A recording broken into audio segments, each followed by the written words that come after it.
नमस्कार।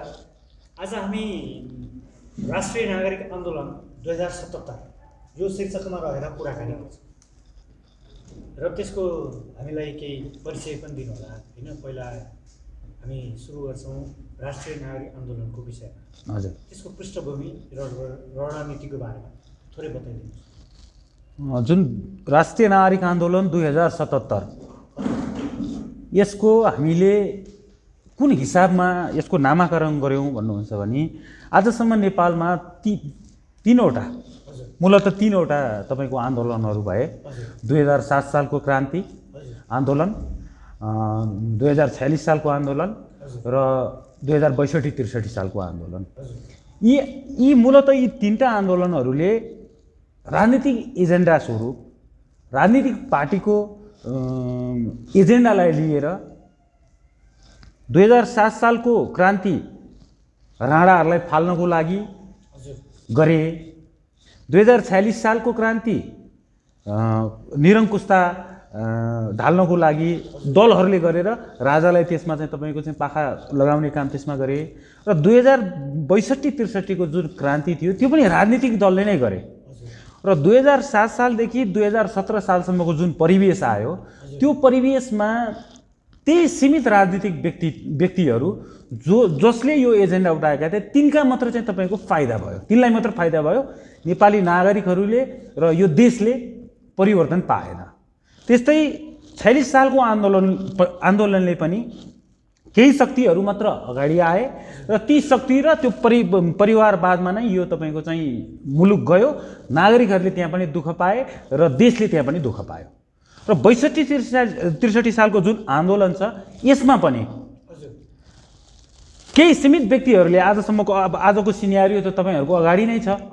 62-63 सालदेखि 76-77 सालसम्म आइपुग्दाखेरि सीमित राजनीतिक स्वार्थ बोकेका ती राजनीतिक कर्मीहरूले मात्रै देश दोहन गरे, ब्रह्मलुट गरे। नागरिकहरूको जीवन स्तर 2007 सालको भन्दा नि आज तल्लो स्तरमा गएको छ।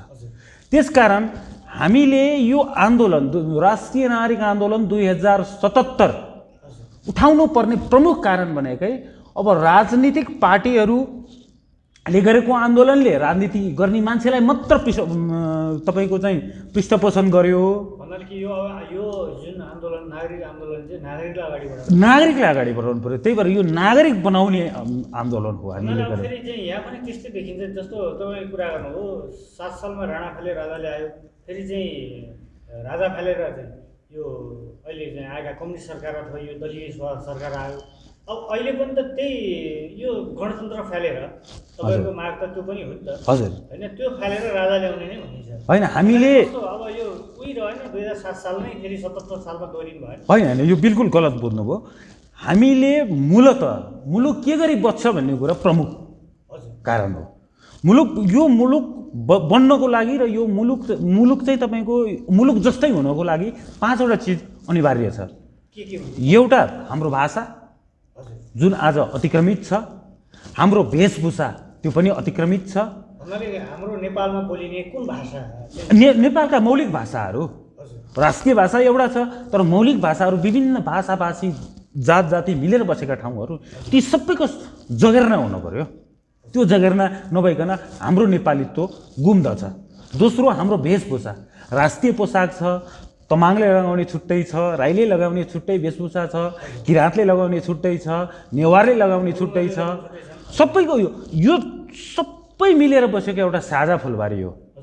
यो साझा फुलबारीमा सबै फुलहरूलाई चाहिँ बराबर रूपमा फुल्न दिनुस् न, अनि त्यो सुन्दरता हेर्दा पो मजा आउँछ त। पर्यटन त्यही हिसाबले आउँछ नि त नेपालमा। र यो पनि हाम्रो अतिक्रमित भइसकेको छ। तेस्रो नम्बरको भनेको हाम्रो धर्म, संस्कार, संस्कृति, सभ्यता, परम्परा, रीतिरिवाजहरू जुन आज मासिएको अवस्था छ, इसाईकरण मौलाएको अवस्था छ। त्यसकारण यो तेस्रो कुरा भयो। र चौथो कुरामा आउनुहुन्छ तपाईँ भने हाम्रो भूगोल जुन आज विदेशीबाट अतिक्रमित भइराखेको छ। र यी 4वटा स्तम्भहरूलाई एउटै मालामा उनेर त्यो फुलका थुङ्गाहरूलाई एउटै मालामा उनेर एउटै धागोमा उनेर जसले राख्न सक्दछ त्यो संस्था भनेको एउटा राज संस्था मात्रै हो नेपालमा, किनकि त्यो राजनीतिभन्दा माथि छ। जुन राजनीतिभन्दा माथि भएको संस्था हुन्छ त्यो नै 3 करोड नेपाली नागरिकहरूको प्रतिनिधित्व गर्न सक्दछ। होइन भनेको अहिलेको राष्ट्रपतीय जुन व्यवस्था छ, गणतान्त्रिक व्यवस्था छ, यो एउटा गुटको राष्ट्रपति भयो। हिजो राष्ट्रपति नेपाली काङ्ग्रेसका थिए, तिनले काङ्ग्रेसको प्रतिनिधित्व गरे।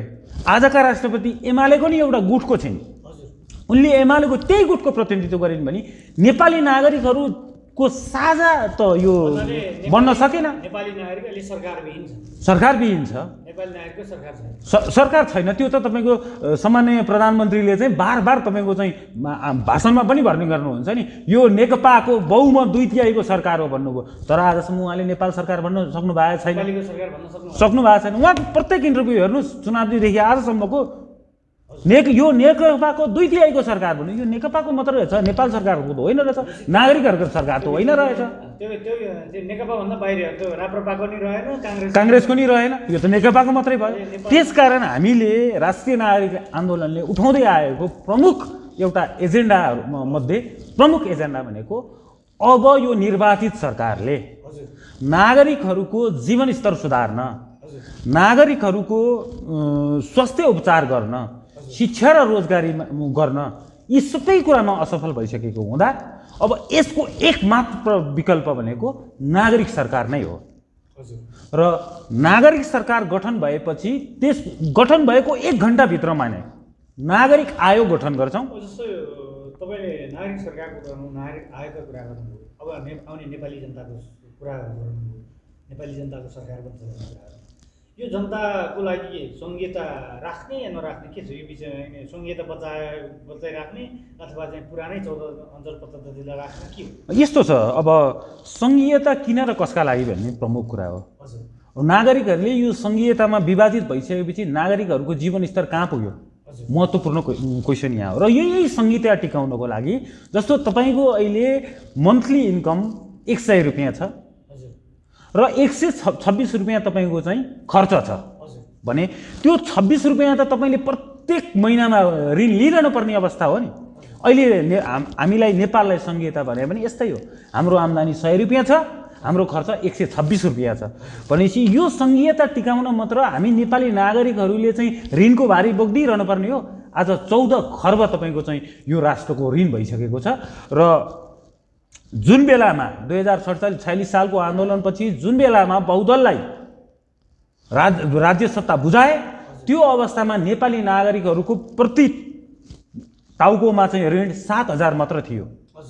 आज त्यो ऋण बढेर 57,571 रुपियाँ पुगिसकेको छ भनेपछि यो 50,000 रुपियाँ जुन ऋण हामी नेपाली नागरिकहरूलाई थपियो बहुदल आइसकेपछि त्यो 50,000 × 3 करोड त्यो पैसा कहाँ गयो, के कुरामा खर्च भयो भन्ने कुरा यी नेताहरूले अब नागरिकहरूलाई भन्न नपर्ने।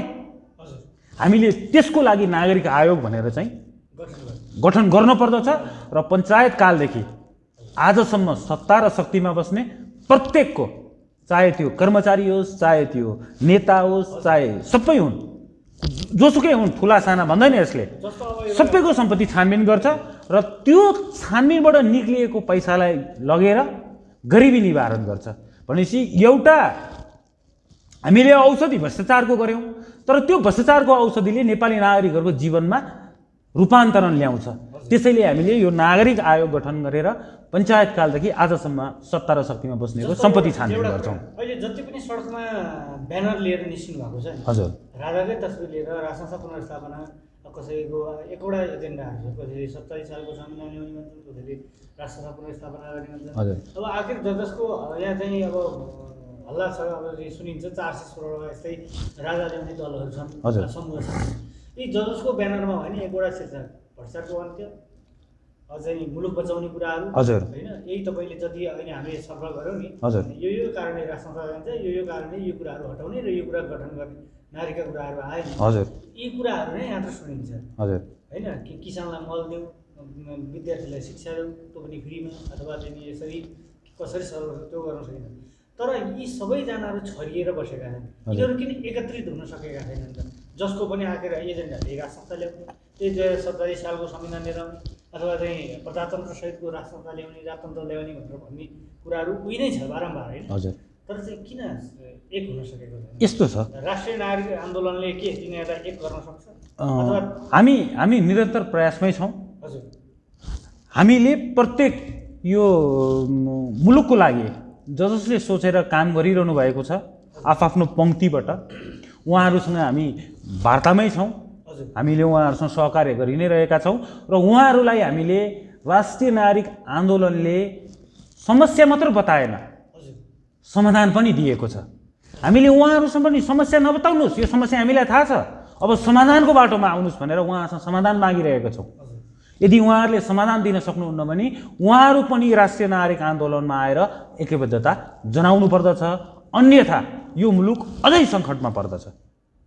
एउटा कुरा के गरौँ भने जस्तो यहाँहरूको जुन पौष 27 गते पृथ्वीनारायण शाहलाई, हजुर, श्रीमान बडा महाराज धिराज पृथ्वीनारायण शाहलाई चाहिँ होइन माल्यार्पण गर्ने कार्यक्रम थियो। हजुर, बृहत थियो, त्यहाँ धेरैजना मान्छेहरू थिए, सर्वसाधारण त कति थिए त्यति थिए। हजुर, त्यो बेलामा एउटा सामान्य माला मात्र चढाउँछौँ हाम्रो नेपाल बनाउने राजालाई हजुर, भनेर बिना हात हतियार आएका, बिना कुनै पनि एजेन्डा, त्यति बेला राष्ट्रको पुनर्स्थापना गरौँ भन्ने नारा पनि थिएन, त्यसलाई केही पनि थिएन। त्यस्तो बेला माला मात्र चढाउन आउँदा त माला चढाउन चाहिँ सरकारले प्रहरीद्वारा लखेट्यो, माला चुनाइदियो भने तपाईँको झन् यो व्यवस्थै ढाल्ने कुरा छ। यस्तो यो कुरालाई चाहिँ आज त्यो सरकारमा को मान्छे छन् भनेर बुझ्नु जरुरी छ। सबैभन्दा पहिला हामीले के जान्न जरुरी छ भन्नुहुन्छ भने हिजो हैसा हथौडाको झन्डा एक हातमा लिएर पृथ्वीनारायण शाहको शालिग तोड्ने मान्छेहरू आज सरकारमा छन् र ती मान्छेहरूले पृथ्वीनारायण शाहलाई मान्दैनन्, किन भन्दा तिनीहरू परिचालित हुन्। हामी यो राष्ट्रमा आज नेपाल भन्ने जुन देशमा हामी बस्छौँ, यो राष्ट्र बनाउन प्रमुख योगदान दिनुहुने प्रमुख पात्र, राष्ट्र निर्माता, एकीकरणका सूत्रपात भनेका पृथ्वीनारायण शाह नै हुन् र उहाँको अस्तित्व स्वीकार गर्न नसक्ने भनेका सबै विदेशी हुन् र ती विदेशबाट सञ्चालित भएका कारण अहिले त्यो सरकारमा त्यही झन्डा बोकेका, हैसा हथौडाको झन्डा बोकेका जुन पङ्क्ति छन् तिनीहरू छन्जेलसम्म राष्ट्र यो तपाईँको राष्ट्र निर्मातालाई चाहिँ उनीहरूले सम्मान गर्न सक्दैनन्, किनभने उनीहरू नेपाली होइनन् र नेपाली बात बोकेका छैनन्। त्यसकारण पुलिस लगाएर हामी माथि दमन भयो र यसको हामीले घोर भत्सना गरि नै रहेका छौँ। लेनिन मान नपाउने, गान्धी मान नपाउने, यिनीहरूका फोटोहरू मात्रै यिनीहरूले माल्यार्पण गर्न हुने भनेपछि यो राष्ट्रको लागि लेनिनले के गरे, यो राष्ट्रको लागि गान्धीले के गरे, तर यो राष्ट्र निर्माणको लागि पृथ्वीनारायण शाहले आफ्नो जीवन आहुति गरेका छन्। यी कुराहरू जबसम्म यिनीहरूले बुझ्दैनन् यी नेपाली हुनै सक्दैनन्। जसरी व्यवस्था नै पल्टाउने कुरा छ, संविधान नै फेर्ने कुराहरू छ बारम्बार होइन। जस्तै नेपाली नागरिकलाई चाहिँ त्यति न्याय गरेको छैन भन्ने कुराहरू अब हामीले बाहिर चाहिँ जति पनि आवाज उठाउने मान्छेले यही नै कुरा गर्नुहुन्छ। हजुर, सडक हिजो संसद पनि विघटन भयो हिजोका दिनमा, गएका दिनमा। हजुर, र संसद विघटित भएर आएका ती कम्युनिस्टहरूको पनि माग गणतन्त्र बचाइराख्ने हो, एजेन्डा त्यही गणतन्त्र बचाउनु, सडक पाडाबाट गणतन्त्रलाई रोक्नु चाहन्छन् र सदनमा बस्ने, कुर्सीमा बस्ने, प्रधानमन्त्री बनेर बस्ने अथवा के बनेर विभिन्न आफ्नो पद ओगटेर बस्नेहरूले पनि गणतन्त्र बचाइराख्ने उहाँहरूको यो अभियान नै छ भन्नाले जाने यो सबैको चाहिँ समीकरण उनीहरू टुक्रिँदा पनि बराबरी छन् होइन र चाहिँ मिल्दा पनि उति नै छ होइन। यो त यस्तो झुन्ड छन्, जस्तै 100 जना छन्, 10 जना छन्, 3 जना छन्, एउटा ठुलो ब्यानर बोकेर राष्ट्र संस्था जिन्दाबाद भनेका छन्। यो कुरा के पुग्छ त त्यो सदनमा? त्यो चाहिँ मान्छेहरूको तिनीहरूको चाहिँ गणतन्त्र जिन्दाबाद भन्ने भुलमा त राष्ट्र संस्था 2047 भ्रष्टाचार निर्मूल भन्ने आवाज त कता कता हराउँदैन। अब अस्तिको जुन आन्दोलनको कुरा गर्नुभयो त्यो आन्दोलनको मैले पनि भिडियो क्लिपहरू हेरेको थिएँ। त्यहाँ पत्रकार महोदयहरूले सोधेका प्रश्नहरू चाहिँ त्यहाँ त्यो अस्तिको आन्दोलन मात्र होइन, जो छ उनीहरूले जताडा जसरी भने नि उनीहरूले आफ्नो जनमास देखायो त्यो भन्ने हजुर। अब उनीहरूले चाहिँ कताडा हार गुहार गरेर उनीहरूले लिएर आउँछन् त्यो कुरा। उनीहरूको जसरी नै उनीहरूले सङ्ख्या आफ्नो ठुलो देखाएका छन् र चाहिँ अब त्यो कसरी त्यो त समयले बताउला। तर एउटा कुरा जसरी पनि उनीहरू मिल्दा पनि एक छन्, नमिल्दा पनि एक छन् हो, त्यो बिचमा चाहिँ के यहाँको चाहिँ आवाज पुग्छ त? होइन, यस्तो छ तपाईँको राजनीति भनेको टाउको गर्ने खेल होइन। राजनीति भनेको विशुद्ध तपाईँको विचार हो। एकजना मान्छेले यो विचार बोक्छ भने त्यो विचारले नै रूपान्तरण ल्याउने हो। त्यसकारण हिजो यो सडकमा कति थिए, कति आए, भोलि कति आउलान्, त्यो महत्त्वपूर्ण कुरा होइन, त्यो गौण कुरा हो। तर यो विचार जुन हामीले नागरिक सरकारको बारेमा राखेको विचार, नागरिक आयोगको बारेमा राखेको विचार, नागरिक तन्त्रसहितको राष्ट्र संस्थाको लागि राखेको विचार, बौद्ध हिन्दू र किराँत सहितको सनातन धर्म सापेक्षको लागि राखेको हिसाब, सङ्घीयताको खारेजीका लागि राखेको विचार, यो विचार आज हामी प्रत्येक नेपाली नागरिकहरूले बोकेको आवाज हामीलाई छ। किनकि आज पार्टीले गरेका सम्पूर्ण कार्यक्रमहरूमा पार्टीका झन्डाभन्दा राष्ट्रिय झन्डाहरू बढी देखिन थालेका छन्। यो भनेको नेपालप्रति माया र सम्मान जागेको हो नागरिकहरूको तर्फबाट। त्यसकारण यी भनेका तपाईँको हिजो पनि हुल उज्जत गरेर आएका हुन्, ढुङ्गा मुढा गरेर आएका हुन्, नेपाली नागरिकहरूको हत्या हिंसा गरेर आएका हुन् र फेरि पनि यस्तै गर्छु भन्ने जुन मानसिकता बोकेर यिनीहरू सडक र सदनमा छन्, यो कुराबाट नेपाली नागरिकहरू किञ्चित पनि विचलित छैनन् र नेपाली नागरिकहरूले अब यस्ता अराजक तत्त्वहरूलाई समाजबाट, यो हाम्रो समाजबाट उनीहरूलाई बहिष्कार गर्नेछन् र त्यो बहिष्कार गर्ने दिन, त्यो समय आइसकेको छ र नेपाली नागरिकहरूले यस्ता अराजक गतिविधि गर्नेहरूलाई कदापि किञ्चित माफ गर्ने छैनन्। यो कुरामा तपाईँ प्रष्ट भएर बस्नुहोस्। यो कुरालाई चाहिँ आत्मसात गरिसके त नेपाली जनताले नगरेको भए हेर्नुहोस् न, प्रत्येक नेपाली नागरिकहरू आज चाहिँ राष्ट्रिय झन्डामा ओतप्रोत भएर चाहिँ आन्दोलनमा होमिरहनु भएको छ। पार्टीमा भनेका तपाईँले देख्नुभएको छ, मिडियाहरूमा आइरहेको कुरा हो, कोहीलाई खाना दिन्छु भनेर ल्याइएको छ, कोहीलाई लाउन दिन्छु भनेर ल्याइएको छ, कोहीलाई के भनेर ल्याइएको छ। तर हामीले चलाएको राष्ट्रिय नागरिक आन्दोलन 2077ले आजसम्म 1 रुपियाँ 1 पैसा कसैलाई हामीले तिरेर आन्दोलनमा ल्याएका छैनौँ। र हामीले विचारले, तपाईँहरू भन्नुहुन्छ हामीले 1 रुपियाँ पनि दिएका छैन। हजुर, तर आरोप प्रत्यारोप के छ भने राजावादीहरूले पैसा खुवाउँछन्, ल्याउँछन्, तेल हालिन्छन्, ल्याउँछन्। त्यो त प्रमाण ल्याइदिनु पर्यो नि, मुखले बोलेर भएन। उहाँहरूको प्रमाण त मिडियाले दिइसक्यो। हामीलाई यो संसद भनेर के नै थाहा छैन भन्ने पब्लिकलाई ल्याएर अनि यो राजनीतिका चाहिँ म कार्यकर्ता हुँ भनेर चाहिँ उहाँहरूले देखाउन अलिकति लाज लाग्दैन उहाँहरूलाई? भन्नाले यो आरोप प्रत्यारोप मात्र हो। यदि तपाईँसँग प्रमाण छ भने प्रमाण लिएर आउनुहोस्। होइन भने आज मिडियामा बोलेको, मैले पनि बोलेको कुरा गलत छ भने मलाई पनि कारबाही हुनु पर्यो। प्रमाणको आधारमा मलाई पनि कारबाही हुनु पर्यो। यदि उसले त्यो जसले आरोप लगाउँछ त्यो मान्छेले भोलि पुष्टि गर्न सकेन, उसलाई पनि कारबाही हुनु पर्यो। जे पनि बोल्न पाइन्छ, यो बोल्नको लागि प्रजातन्त्र ल्याइएको हो। जे बोले नि पाइने, लोकतन्त्र भने यही हो। त्यसकारण सार्थक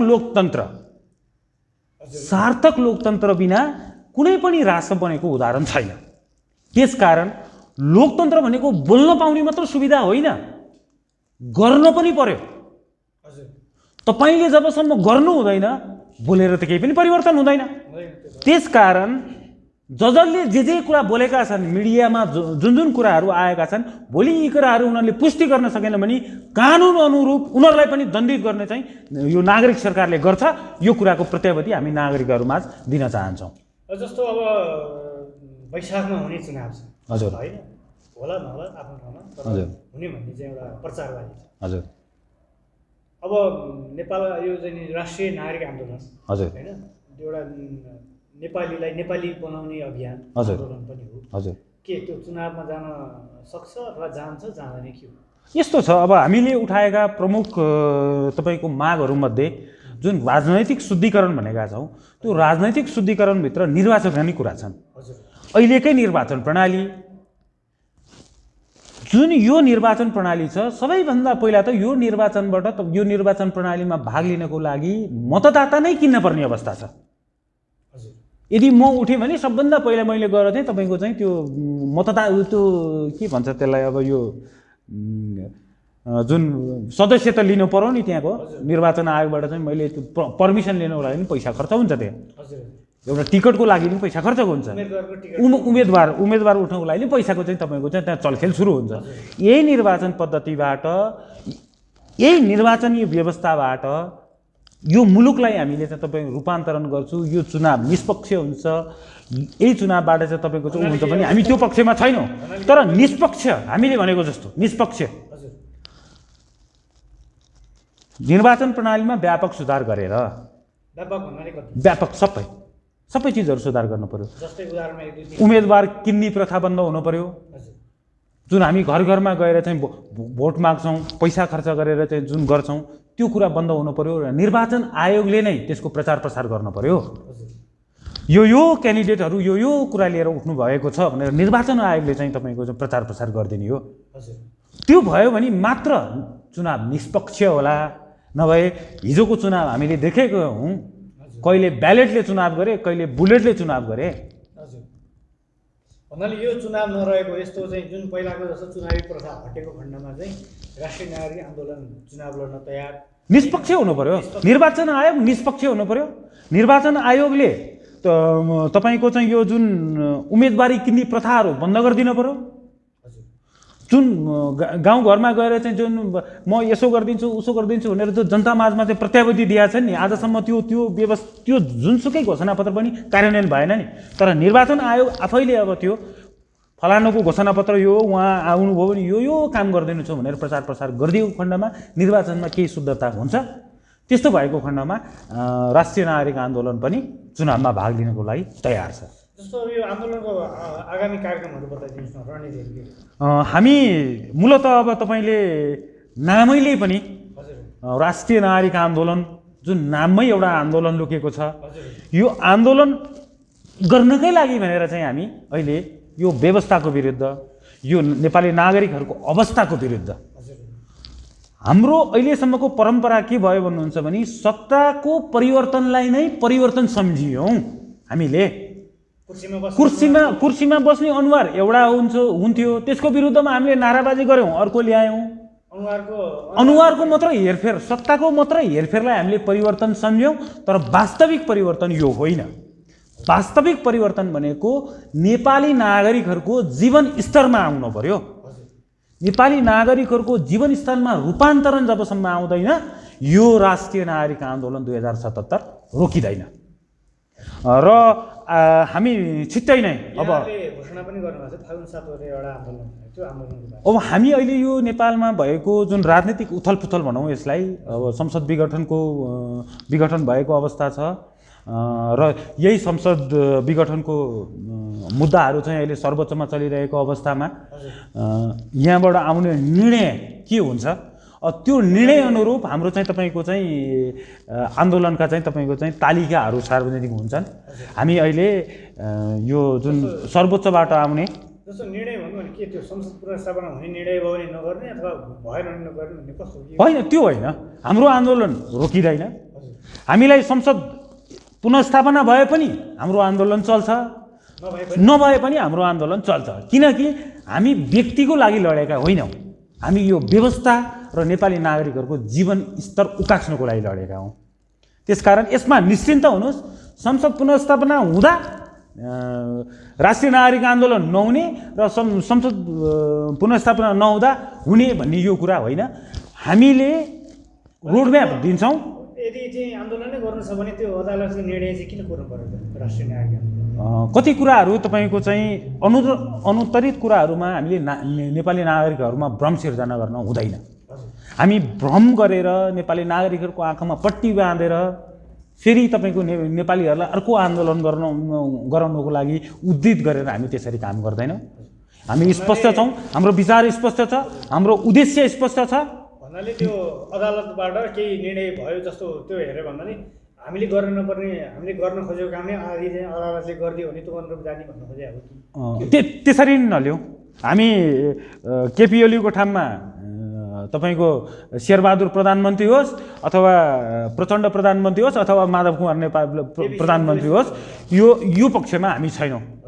केपीको ठाउँमा हामीले ल्याएर नरेन्द्र मोदीलाई नै ल्याएर राख्यौँ भने पनि यो अवस्था यो व्यवस्थाले नेपालीहरूको अवस्थामा रूपान्तरण हुँदैन। हामी नेपाली नागरिकहरूको रूपान्तरणको पक्षमा छौँ। त्यही भएर यो व्यवस्था 12 बुँदे दिल्ली सम्झौताबाट लादिएको यो व्यवस्था हामी जरैदेखि उखालेर नागरिक सरकार स्थापना गरी नागरिक आयोग गठन गर्दै भ्रष्टाचारीहरूलाई कारबाही गर्दै नीति र नियम सङ्गत रहेर नेपाली नागरिकहरूको स्वास्थ्य, शिक्षा, रोजगारी घाँस बाँस कबासको ग्यारेन्टी लिने सरकार, नागरिक सरकार बनाउन चाहन्छौँ र यो नागरिक सरकार हामीले धेरै समयको लागि पनि मागेका होइनौँ। कति समय 2 वर्षको लागि हामीले मागेका हौँ। 2 वर्षमा अनि हल भइसक्छ र 2 वर्षमा हामीले गर्नुपर्ने जति पनि तपाईँका चाहिँ सुधारात्मक कुराहरू जति पनि छन् ती हामीले तयार गरिसकेका छौँ। 2 वर्षपछि फेरि उस्तै अराजकता स्थिति हुँदैन, यो सिस्टम एउटा डेभलप हुने हो। यो सिस्टमभित्र बसिसकेपछि चाहे त्यहाँ रामबहादुर आओस्, चाहे श्यामबहादुर आओस्, चाहे गोरेबहादुर आओस्, फरक परेन। त्यो सिस्टममा बाँधिएर जो मान्छेले काम गर्छन् त्यो सिस्टमले काम गर्ने हो। 2 वर्ष चाहिँ अब त्यो गर्ने, त्यसपछि त्यही अनुरूप चाहिँ त्यसपछि निर्वाचन हुन्छ। हामीले भनेको जस्तो निर्वाचन हुन्छ, निर्वाचन तपाईँको चाहिँ शुद्ध हुन्छ। उम्मेदवार किन्न नपर्ने चाहिँ तपाईँको चाहिँ निर्वाचन प्रणालीको व्यवस्था गर्छौँ। सांसद मन्त्री बन्न नपाउने चाहिँ व्यवस्था गर्छौँ। 115 जनाभन्दा बढी संसद सङ्ख्या नराख्ने व्यवस्था गर्छौँ र प्रत्यक्ष निर्वाचित प्रधानमन्त्रीको व्यवस्था गर्छौँ र मन्त्रीहरू चाहिँ विज्ञ हुनुपर्छ। जुन सेक्टरको चाहिँ तपाईँको मन्त्री हो त्यो सेक्टरको मन्त्री त्यो विषयको विज्ञ हुनु पर्यो। त्यो गरेर मात्रै तपाईँको चाहिँ यो देशलाई लिएर जान सकियो भने हामीले जुन अहिले यो बुँदागत रूपमा दिएका जति पनि तपाईँका चाहिँ एजेन्डाहरू भनौँ अथवा जुन हाम्रा नाराहरू छन् ती वास्तवमा लागू हुन्छन् र त्यो वास्तविक रूपमा चाहिँ जब लागू भइसक्छ अनि नेपाली नागरिकहरूको जीवनस्तर र मुलुकमा समृद्धि पक्कै आउँछ। हस्, धन्यवाद हाम्रो जुन हामीहरूलाई, हाम्रो मिडियालाई यहाँको अमूल्य समय दिनुभयो त्यसलाई धेरै धेरै धन्यवाद। नमस्ते ल सबै हाम्रा यो विचार राख्ने मौका दिनुभयो। राष्ट्रिय नागरिक आन्दोलन 2077ले उठाएका मागहरूलाई तपाईँको मिडिया मार्फत मैले पनि आम नागरिकहरूमा जुन पुर्याउने माध्यम बनिदिनु भएकोमा हजुरलाई पनि धन्यवाद। र म आग्रह गर्दछु सम्पूर्ण नेपाली नागरिकहरूलाई कि अब एकपटक राष्ट्रिय झन्डामुनि गोलबद्ध भएर पार्टीको चस्मा फुकाली, पार्टीको टोपी फालेर माओवाद, लेनिनवाद यी के धेरै वाद छन्, यी वादहरूलाई एकचोटि छोडेर विशुद्ध नेपाली नागरिक बनेर एकपटक नेपालको लागि सोचिदिनुहोस्। हामी हमेसा नेपाल राष्ट्र, राष्ट्रियता र पहिचानको लागि दिनरात कार्यरत छौँ र तपाईँहरू पनि राष्ट्रिय झन्डा बोकेर राष्ट्रलाई माया गरेर हामीलाई माया गरिदिनुहुन्छ भन्ने अपेक्षा राखेका छौँ। धन्यवाद।